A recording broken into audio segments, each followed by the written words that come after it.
Today we're landing in Japan, navigating customs, catching our first train into Osaka, checking into our hotel and exploring Dotonbori for the first time. Plus, I'll share 3 things I think every traveller should know before their first day in Osaka. Let's get stuck in. Right, often depending on where you land, you might have to jump on a small transit rail. Don't worry about that, it's pretty straightforward, just follow the instructions, and if all else fails, follow everyone else. Right, welcome to Kansai Osaka Airport. It was a little bit stressful. My mobile data is still not working, and I inputted the Japan travel data incorrectly, so I just had to go through customs line C. Just a little tip, before you come, maybe get your QR code sorted on Japan Travel. It's a website, you just put in your immigration details and everything, and then from there you can go through customs a bit more smoothly. There's booths and everything for you to fill things in if you need to, but make sure you do it correctly. Right now we're going to try and make our way to the MRT station. We're going to try and get a train out of here, but before that we might grab something to eat, and I've got to try and get my mobile data working. Harry's is working, so that's a good sign. For some reason mine's just not connecting, so we'll keep working on that and we'll see how we get on. Bit tired, as you can tell probably from my eyes. We were up at 4 o'clock this morning, and 6-hour flight from Singapore to Osaka, and yeah, it's hot, so yeah, looking forward to getting on the train, getting to the hotel and having a bit of an explore. Right, after we made our way through customs, we headed up the escalator to level 2 where we are heading to the train station. Right, mobile data's sorted, so that's great news. We're just making our way now to the JR station. We've got to get an ICOCA transit card to jump on the metro. It's about a 51-minute train ride to our hotel, which is the Wellina Premier. So yeah, we're just going to go and get a card, get some money put on it. I can see the ticket office here in front of us now. So this is on level 2, coming straight out of customs. Oh, it's huge. Okay, I'll spin you around so you can have a look. Right, our next job was getting that ICOCA card. Think of it as Japan's version of an EasyLink card. You can use it on trains, subways, buses, and even in many convenience stores. Right, well, we found the kiosks where you can buy the ICOCA cards, but it's cash only by the looks of it. So we've just gone to the ATM, but the ATM up by the train station is local cards only. So we're going to go back into the airport, see if we can find an ATM and get some cash money out and come back and get our tickets. Right, we found some ATMs, and hopefully one of these work, and so we can get some cash. Japan still likes cash, so I should have been more organised and got some in Changi Airport, but anyway, here we are. Alright, it actually took a few goes on the ATMs to find one that actually worked with an overseas card. It was a little frustrating, but we got there in the end.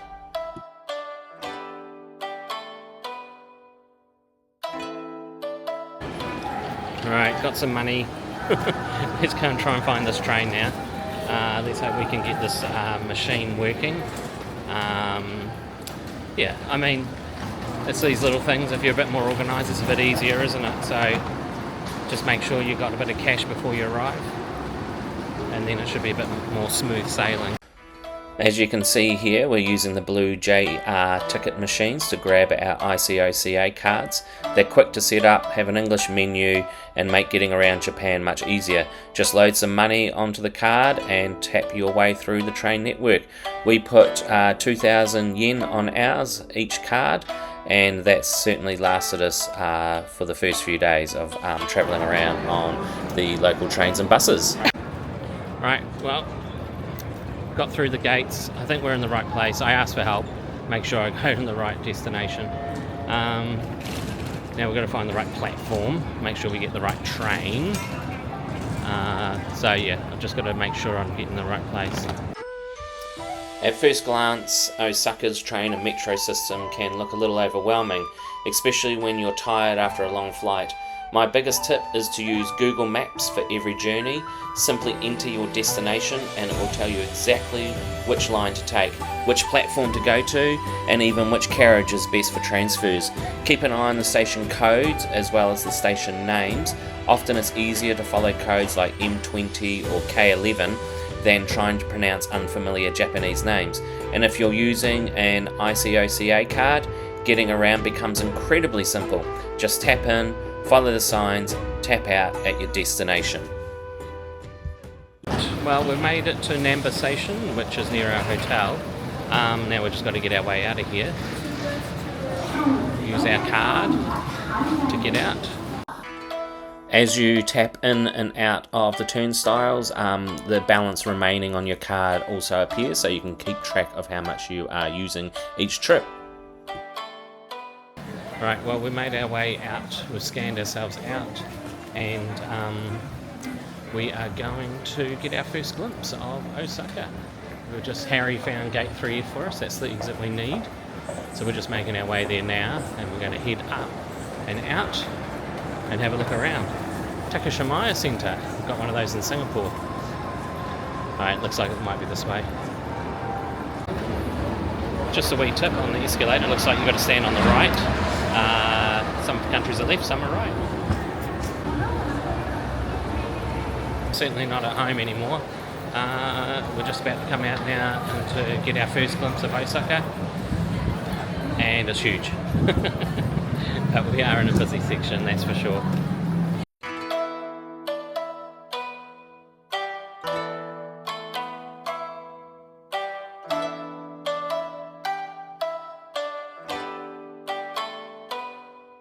Right, well, Harry's just said we're not in Singapore anymore, and that's the truth.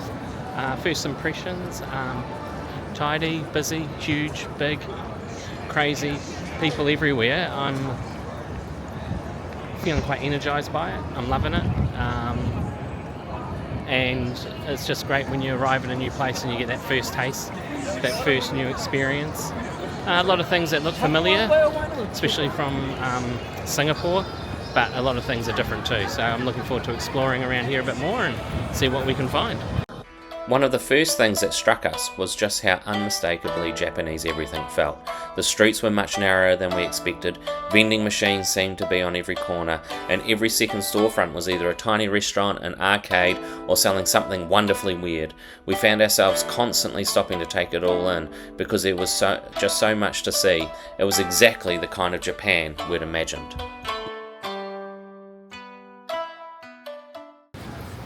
Right, we're nearly at our hotel. I'll check in and then we'll do a quick room tour, have a look around the room, but we're a little bit overwhelmed, to be honest. It's madness, it's crazy. It's busy, it's huge, there's just so many things to see and look at. I can't absorb it all just yet. So we're in Namba, and this is where our hotel is, which is a famous district in Osaka. That's why we chose this area. But yeah, I'm just amazed at the craziness of it all. So yeah, we'll get checked in and then we'll come and check it out. Alright, put the card in the slot maybe, Harry. Just put the card there. Well done. Alright, let's check it out. Alright, well, it is very Japanese. This is our room. Harry did ask for earplugs, which I don't blame him. Alright, we're sharing a room. But it's a nice tidy room. So this is the Walina and Namba, Premier Hotel in Namba. And, there's our view. This was 111 Singapore dollars a night, which isn't too bad. And I'll just give you a quick tour. Tea and coffee. We've got TV and there's an English option. 2 beds, which is mine and Harry's, a nice little couch area. And yes, definitely turn on the aircon please, Harry. Let's check out the bathroom. Right. Does it have a Japanese toilet? That's the question. Oh yes it does, look. It's got the buttons. So we'll be well looked after there with that. And a nice little bath with a shower. Let's test the pressure. Oh yeah, that's good pressure. Alright. Definitely, that will be a good shower later. So what's the plan for the rest of the today? So we've had a big travel day, obviously, but the rest of the plan is we're just going to chill out, have a shower, maybe grab a quick bite to eat from Lawson's next door, just a little snack, and then have a shower, and then in about an hour we'll head out for dinner and check out all those cool places that we saw on the way here. What do you reckon, Harry? Sounds good. Sounds good to me. All right.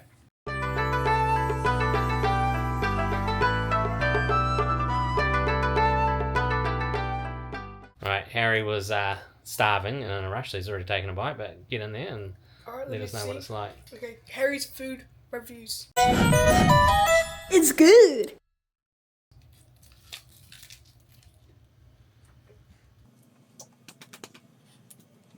That's actually super good. Super good? Yeah. Super good. First sushi in Japan on this trip? Yeah. Alright. It's really good. I got the tuna mayo. I like the little packets. They've got them back in Singapore as well. Excuse me while I talk with my mouth full. Keeps the seaweed fresh and crispy.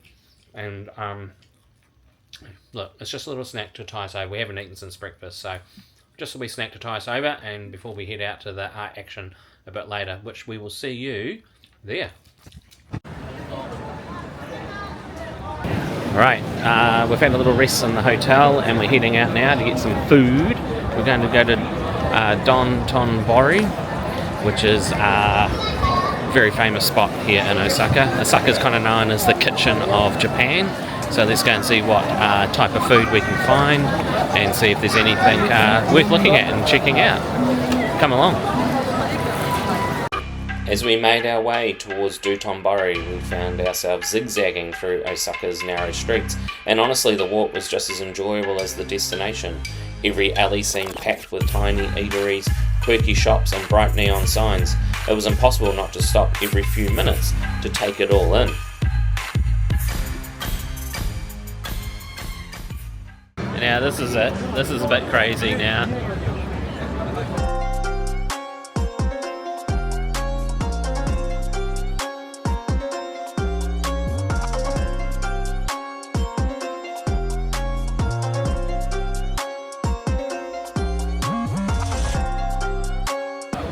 Harry's just asking if we can go on their big Ferris wheel, whatever it is.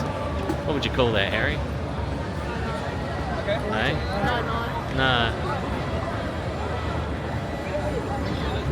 This is the heart of Dotonbori, the famous canal, the neon lights, the giant signs and the incredible atmosphere. After a long day of travelling, it felt pretty special to finally be standing here and experiencing it for ourselves.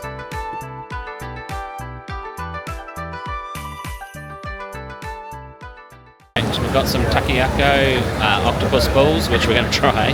I think I've had them before and they taste really good. It's crazy down here. It's so busy. It's so cool. I'm loving the energy and I'm loving the vibe. Even though we're very tired, we're certainly feeling a lot more energised being out and about. So we're looking forward to having some food and trying it out. We'll check back in shortly and let you know how it goes.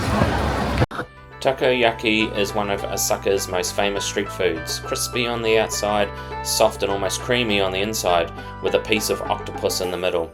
They're served fresh off the grill, and trust me, they're hotter than they look. You can see him working really hard there, flipping away. Can't wait to dig in.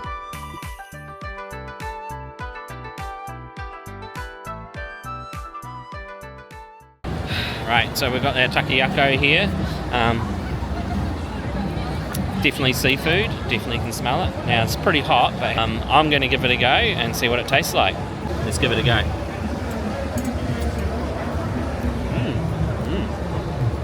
Doesn't taste like seafood at all. Got some veg in it, creamy sort of texture. Right, well that's a win for me, but not for Harry. We'll have to find something else a bit different for him. Maybe some beef. We'll see if we can find some beef for him. But I'm going to enjoy these first, enjoy this view, and keep strolling down the canal and see what else we can find. Right, the Glyco Running Man. Plenty of people posing, same pose as what you see in the picture. Very famous landmark here in Osaka. So we're going to keep carrying on, see what we can find to eat, and yeah, enjoy the evening.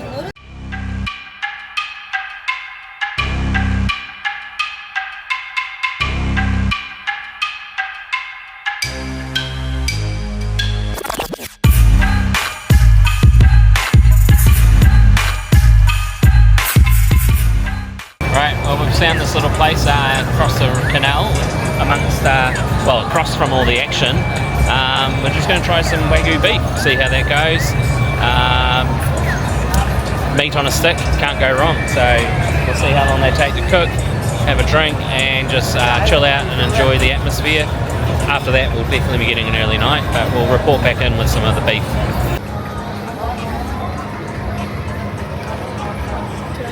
Alright, yep.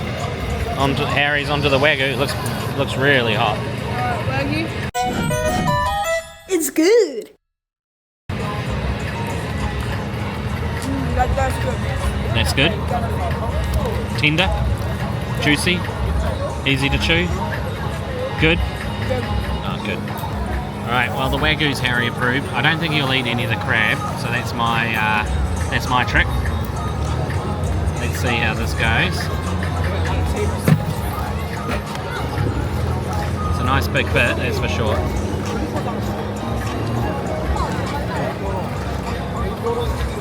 Nicely warmed, bit of creepy mayo with it. Oh, thank you. Thank you. Yeah, all in all, very good. Just got one more here. This is the special to go. Alright, this piece was 1,000 yen. So, adds up. So let's see if it's worth it. Oh wow. Oh wow. Yeah. It's worth 1,000 yen. Yeah. That's good. Would recommend. Right, we're going to sit back, enjoy this food, and check in with you again shortly. Right, before we wrap up our first day in Osaka, here are my top 3 tips if you're visiting Japan for the first time. Tip 1, bring some Japanese yen. While Japan is becoming more card friendly, we found that having some Japanese yen on hand made life much easier, whether it's topping up your ICOCA card, buying street food, or visiting smaller restaurants. Cash is still king in many places. Tip number 2, complete Japan Travel Web before you fly. Before leaving home, take a few minutes to complete the Japan Travel Web registration. You'll receive QR codes for immigration and customs, which can save you time and make your arrival much smoother after a long flight. Tip number 3, use the trains. Our biggest tip is to embrace Japan's train network. It's fast, clean, reliable, and much cheaper than relying on taxis or rideshare services. We found ourselves using the trains constantly, and with an ICOCA card, getting around Osaka couldn't have been easier.